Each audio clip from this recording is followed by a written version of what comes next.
Hey guys, welcome back to the Speaker's Edge podcast, the podcast designed to help you to learn from some of the world's very best speakers and communicators so that you can learn to master your message and inspire your audience every single time you speak. I'm your host for this podcast, Roddy Galbraith. Today we're going to be talking about the power of people and how we can't work it all out for ourselves, or at least we don't need to work it all out for ourselves. And we're probably not going to live long enough, to be honest, to work it all out for ourselves, but we can leverage our time by using our relationships with other people. Proper people help propel us forward further, faster. That's what we're going to be covering in this episode. But before we get to that, if you haven't downloaded the companion resources, you can just go to maxwellleadership.com/the Speaker's Edge if you want to download them. And if you enjoy the show, we'd love it if you rate and review the show as well. That would be great. Okay, so let's dive into this episode then. We're talking about people, we're talking about relationships with people, and we're talking about how people can make us better and help us go further, faster. So proper people propel you further forward, faster. That's the idea. We're better with people than we are without. So there's a couple of different ways to think about the relationships that we have and the people that we have in our life. Ask yourself, who do you spend time with? Who do you spend most time with? Who do you spend the littlest time with? Who do you spend no time with? But the people that you spend most time with, are they helping you feel kind of satisfied where you are? Are they helping you feel comfortably stuck? So you're underperforming, but you know it's okay because everyone's in the same kind of boat and you're all in good company, underperforming, living maybe an average life together. Is that you? Or are your relationships making you uncomfortable and restless? Are they dragging you forward? Are they kind of shoving you into growth whether you want it or not? And you're moving forward despite your best efforts to stay comfortably underperforming. That's the difference that people can make in our lives, isn't it? So what people are you around and how are they holding you back or pushing you forwards? So relationships, people, and particularly the right people can make a big difference in our life. So proper people, I'm calling them proper people. Why are they so important? Well, let's look at a number of different ways that they make a big difference, particularly to our results. And so this is probably a great question for us to start out thinking about together. Do you want to improve your results? Because if you don't, if you're perfectly happy where you are and you don't need anything else, you're perfectly content, then maybe this is less relevant to you. But I think most of us, if we're honest, we're going to say, yeah, I want to improve my results. I want to be more. I want to do more. I want to have more. In fact, I want to grow in pretty much every area of my life. Well, if I want better results, then that's exactly what I need to do, isn't it? I need to get better. In order to get better, I've got to grow. And in order to grow, unfortunately, I have to get out of my comfort zone, don't I? I'm not going to grow in my comfort zone. The comfort zone is comfortable, but it's a bad spot because there's no growth. There's no growth. It's comfortable. You don't really need to think. You can do everything on autopilot. You're very comfortable there, but you're not growing. In fact, you're probably shrinking. So that's not for us, is it? We want growth. We want to choose growth, but we have to recognize, or at least it's helpful to be pre-warned, that growth is always uncomfortable. It's always frustrating, and it's always inconvenient. It's always uncomfortable because we don't know how to do it. That's why it's growth. It's always frustrating because it takes longer. And it's hard work and we try things that don't work sometimes and we have to try other things. So it's uncomfortable, it's frustrating. It's always inconvenient because there's never really a good time to grow, is there? You've always got other things that you could be doing. So growth is always uncomfortable, it's always frustrating, it's always inconvenient, but it's 100% necessary. 100% necessary. We've got to grow. Socrates said that the unexamined life is not worth living. So we want to look at how we're doing in different areas, and then we want to push forward and try and do better. We want to grow, reach and stretch and grow. You can't live better than trying to become better. I think that's a great, would that be a maxim? It's a great motto to live by. I think that was Socrates as well. Now, when it comes to speaking, there's a number of different areas that we can grow in. So it's not just as simple as collecting information. Information is part of it, of course. So there's informational growth. We can collect information and that's going to help us. We can learn from other people, collect that information that maybe they've written. Like John Maxwell has written a great deal of information on leadership and communication and personal growth and spiritual growth. So we could collect that information and we're going to have some kind of knowledge growth, if you like. So informational growth is a part of it.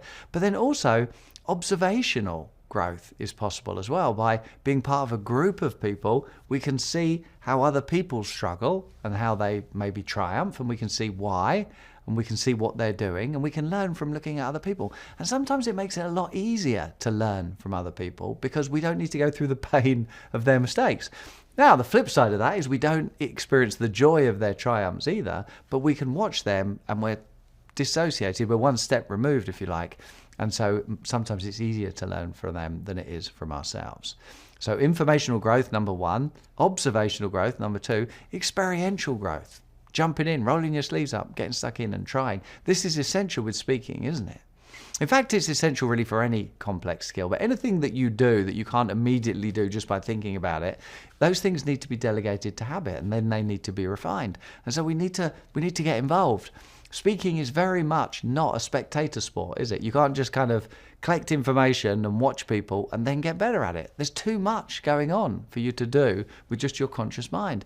A lot of that stuff, those skills, knowledge and experience needs to be internalized, needs to be delegated to habit. So we get to the point where we do it without thinking because we've done it several times. We've delegated those things to habit. And then people look at us and say, well, you look very comfortable doing that. You look very natural doing that. You're a natural speaker, you are. You're cut out for this. Well, it's just that we've done a lot of this experiential growth, often through trial and error.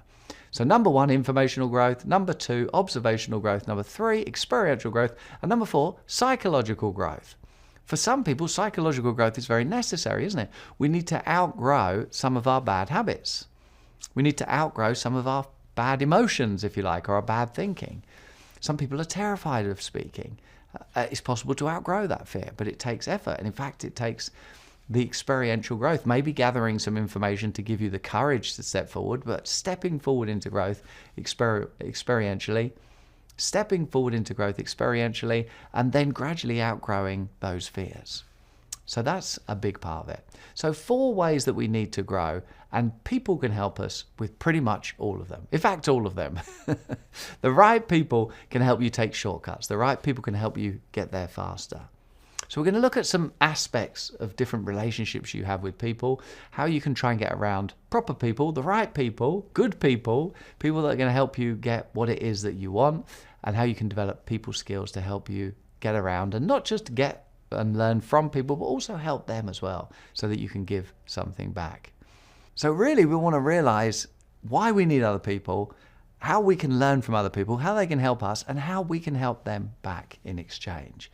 Because the bottom line is, and I'm convinced of this, you may have your own philosophy, but I'm convinced we are not meant to do life alone.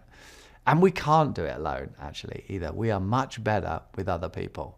And it's much more fun to do it with other people as well, isn't it? Apart from anything else.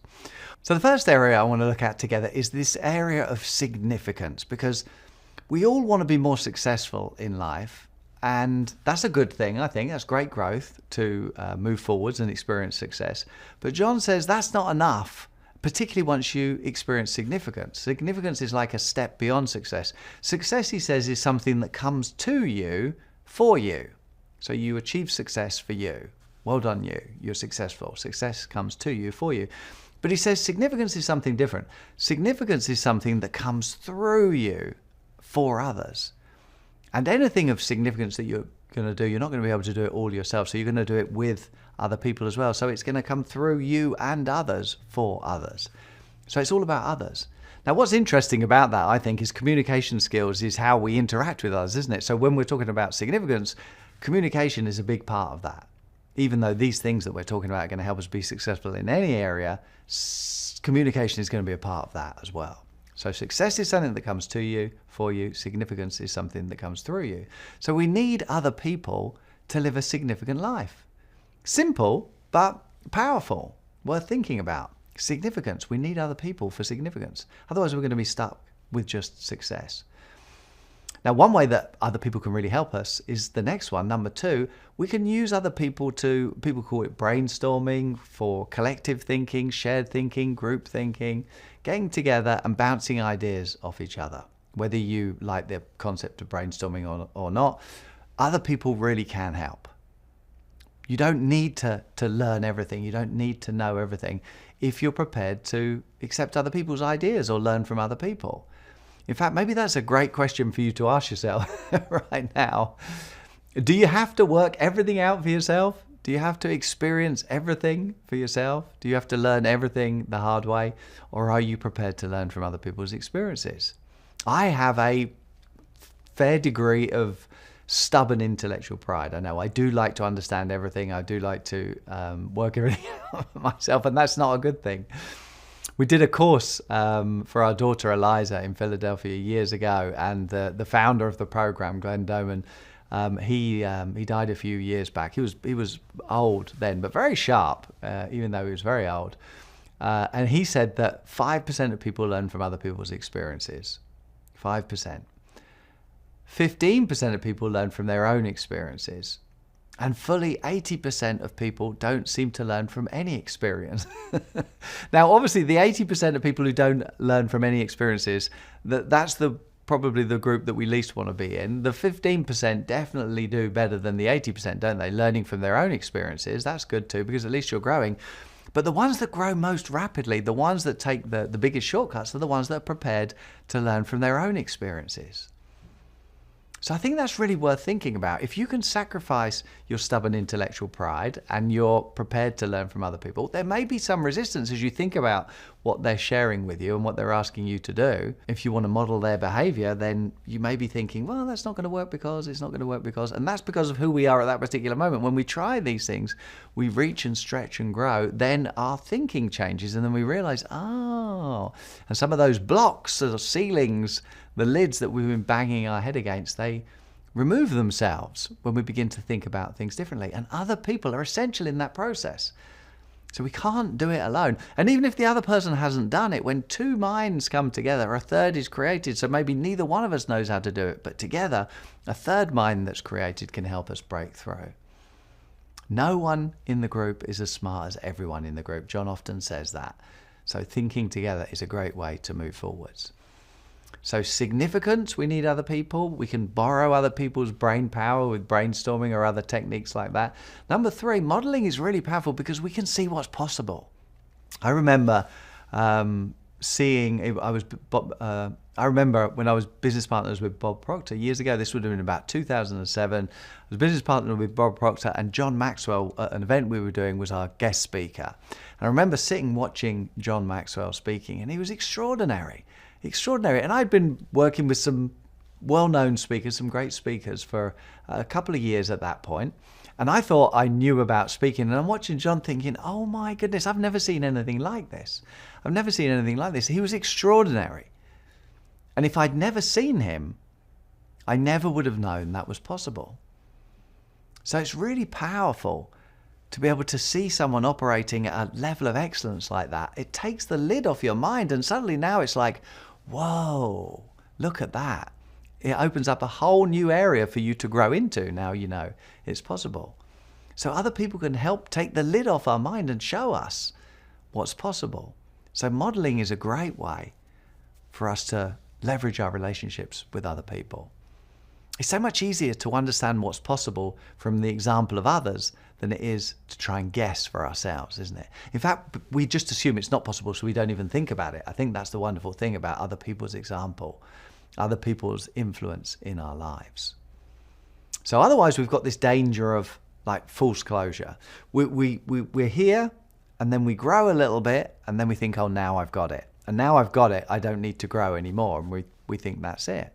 Until we see somebody else, until we see something else is possible, then it's like, oh, then we can grow into that new awareness. And then we think again that we've got it. And so we have the danger of false closure again. We'll stay there unless somebody else comes in, or perhaps some experience, and we see that there's still more ahead. And there's always more ahead, isn't there? That's the wonderful thing. We have practically infinite potential, and we can move forward in practically any direction we want. And we're not going to run out of runway.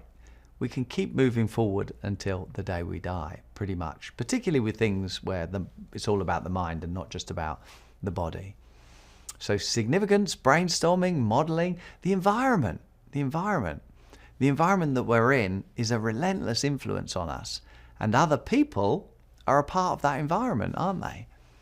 Other people around us. When we moved to America from England in 2017, our 4 children went into American schools. And our eldest daughter, Amelie, was 11 at the time, and she was starting school. And for her, it was very, stressful, like it is for most children changing school. And so she really clung on to her Britishness.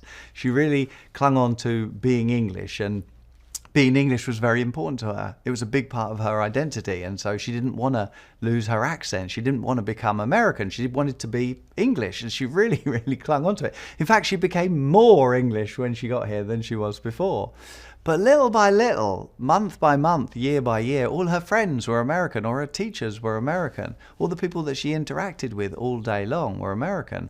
And she forgot the way British people say things. She forgot some of the English words that we use that are different to the ones that are used in America. And so then she'd get mixed up, and then she would just soak up the words that were around her in her environment. And me and Susan would make fun of her sometimes and say, "Oh, you're so American, listen to you. And she'd get really cross and say, "No, I'm not." I'm not.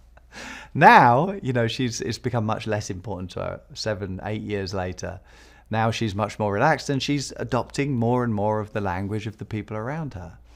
So the environment plays a big role in shaping us, doesn't it? In fact, it's relentless. That's the thing about the environment. The environment is relentless. You can choose to think about things every so often. You can choose to read a book. You can choose to listen to a program, but the environment is always on, and it's always influencing you. And we become a product of that environment. Jim Rohn said, you are the average of the 5 people you spend the most time with, for exactly that reason. The average of the 5 people you spend the most time with. So environment is important. People are a part of that environment. If we get around the right people, then they can help us grow.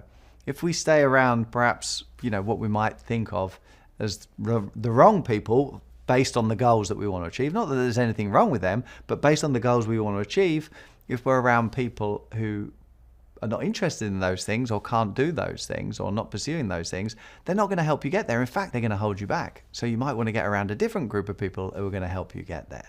So environment is a big part of moving forwards, and people are a part of that, of course. The next one is inspiration.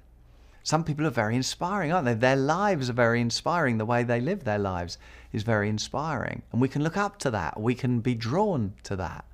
I met Nick Vujicic for the first time in 2013. We ended up doing a speaker training program in 2014. He's incredibly inspiring. If you don't know who Nick Vujicic is, look him up. He has no arms or legs, but he's incredibly influential. In fact, amazing. There's like billions of people around the world know who Nick Vujicic is. And he's a great speaker as well. Fantastic communicator. But when you see him, I remember just thinking to myself, I'm never going to complain about anything again. I have nothing really to complain about when you look at Nick. But he's such a great person, such a great influence.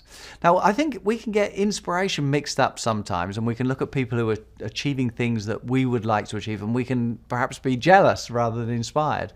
And we can actually, it ends up being a negative thing rather than a positive thing. So we want to avoid being jealous of people who are achieving the results that we want to achieve, and we want to be inspired by them, because that's healthy, isn't it? We're more likely to try and model them then. We're more likely to try and learn from them if it's inspirational.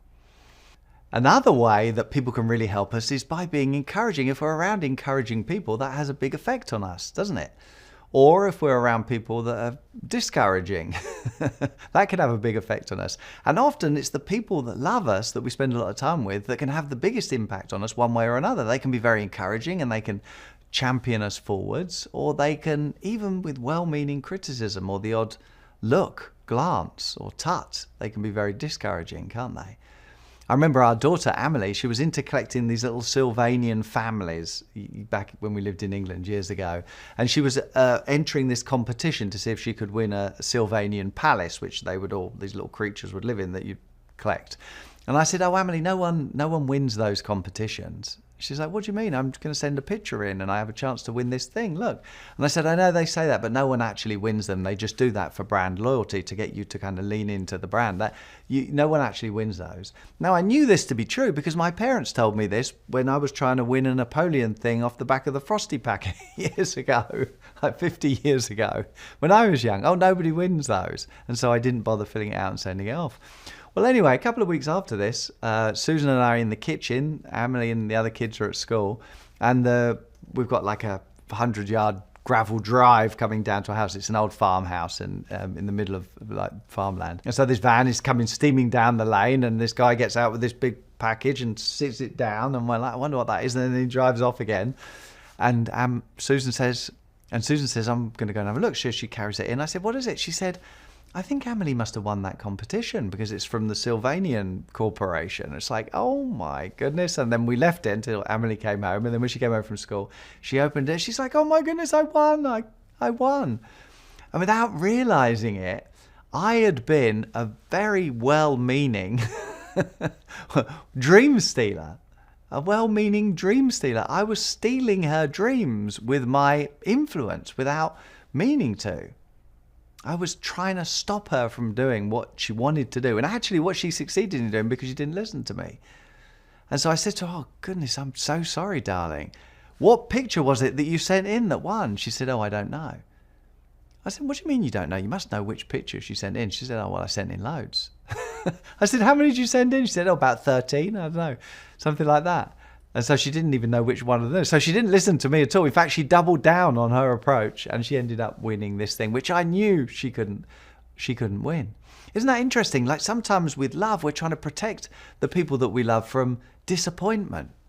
We're trying to protect them from disappointment. We want them to save them from disappointment, and we stop them taking part in life, if you like. Back in England, we have a saying that people actually say, and it seems very strange now for me to share it with you because it seems like who would actually say this? But it's the hope that kills you. It's the hope that kills you. That's what people say. Don't dare to have hope because it's the hope that kills you. But again, trying to protect us from disappointment. Maybe disappointment's not that bad. Maybe disappointment is a price worth paying if it's something that you want. Especially if you keep trying and it's disappointment after disappointment after disappointment and then success. So I'm trying to save Amelie from the disappointment, trying to stop her from even trying. Maybe disappointment's not that bad. Maybe it's the hope that keeps us moving forwards, So we've got significance. That's why we need other people and how they can help us grow. We've got brainstorming. We can borrow their thinking power. We've got modeling. We can see people who are better than us and realize what's possible. We can have people in our environment that are going to propel us forwards, or we can have people who are going to hold us back. Are we getting around the right kind of people? We can look at some people and be inspired by them. We can look at others and be encouraged by them. We want to make sure that we don't go too close to the people who are discouraging. And then there's the personal growth aspect of other people. Other people can really help us grow personally, maybe in ways that we don't particularly want, in ways that we don't realize. One of my favorite examples of this is, how do we learn forgiveness? How do you learn forgiveness? You can read about it, but that's not actually learning it, is it? If you're really going to learn forgiveness, then you have to have someone to forgive. So we need other people to play this dance, this role. We're probably helping them in some other area while they're helping us in this particular area, but we need someone to forgive. If you're going to be a donor, if you're going to give something, you need somebody who needs it to receive it. Again, it's this dance, isn't it? We need each other in different ways. Now, when you think about forgiveness, it means that you need somebody to have betrayed you, or let you down, or cheated you in some way, so that you have to get to the point where you are going to forgive them. Because if they don't, you can't learn that lesson in the same way, can you? So in some interesting way, we're all here to help each other in different ways. Every one of us, all of us. I really believe that. All of us, even the people that we think don't deserve to be here, we're all in this complex kind of dance, if you like, and we need each other to develop these different aspects of our character. It's thought-provoking, isn't it? It can make you quite uncomfortable as you think about that, but it's the only, to me at least, it's the only way it makes sense. So significance, brainstorming, modeling, environment, inspiration, encouragement, personal growth, and then finally, coaching. Coaching sometimes is, we need a coach to see things that we can't easily see. So a simple example is, I can't see my nose, but I can see yours. And you can't see your nose, but you can see my nose. And I can't see my habits because I'm acting habitually, and habits are things that we do without thinking. So we're not aware of a lot of the things that we do automatically. And according to Dr. Bruce Lipton, habits can make up 95, 96, 97% of the things we do. That means those things that we're doing habitually are a lot like our nose. I can't see the things I'm doing, but you can see them very clearly. They're not out of your conscious awareness because you can see the mistakes I'm making. You can see the stupid things I'm doing. And you can say to me, you might want to change the way you're doing that. So it's easier for someone else to see things that we're doing and to help us make changes than it is for us to do it ourselves. So coaching is such a powerful way to help people, isn't it? So lots of different ways that we can interact. One last time then with other people and how they can help us get better. We need other people for significance. We need other people for brainstorming. We need other people to model. We need other people as part of our environment. We need other people for inspiration. We need other people for encouragement. We need other people for personal growth. And we need other people to coach us. So you can see, I think it's conclusive. We need other people. We don't want to try and work it all out for ourselves. It's a lot more fun with other people, and other people will help us go a lot further, faster, and reach places that we couldn't get on our own. So if you want to play a better game of golf, stop playing with your friends where you're comfortably stuck and start playing with people who are much better than you, and you'll quickly get better. All right, so that's it for this week. I'll just quickly tell you about the Maxwell Leadership Certified Team, because if you're interested in developing your speaking, there's nowhere better to go than to become a Maxwell Leadership Certified Team member, or if you're interested in coaching, speaking, training, leadership, career development, all of those different things. But speaking particularly, because that's my lane. I've been working with John Maxwell on the Maxwell method of speaking since 2010. There's nearly 60,000 people now, coaches worldwide in 168 countries. I think it's the best system of speaking anywhere in the world. There's nothing like this at any investment really, let alone at the investment for the program. But jump on a call with a program advisor and find out about the program and see. If you're interested in developing your speaking, it is a no-brainer. Equally, if you're interested in coaching or leadership, any of the other aspects that the program covers, and it is vast, which is why I think you want to jump on a call with a program advisor and find out about it. It's no obligation, so it's no risk at all. And even if it's not, it's only cost you a few moments of your time. So simply go to maxwellleadership.com/speak. Fill out the form and jump on a call with a program advisor. Don't forget to download our companion guide. Simply go to maxwellleadership.com/the speaker's edge and you can download the guide. I'm in Argentina next week, but I'll be back in time to see you for next week's episode. Remember, communication is a learnable skill. And as you learn and develop that skill, you'll learn to master your message and inspire your audience every single time you speak. Thanks for joining us today. Thanks for listening. I look forward to seeing you in the next episode. Take care. Lots of love. Bye-bye. God bless.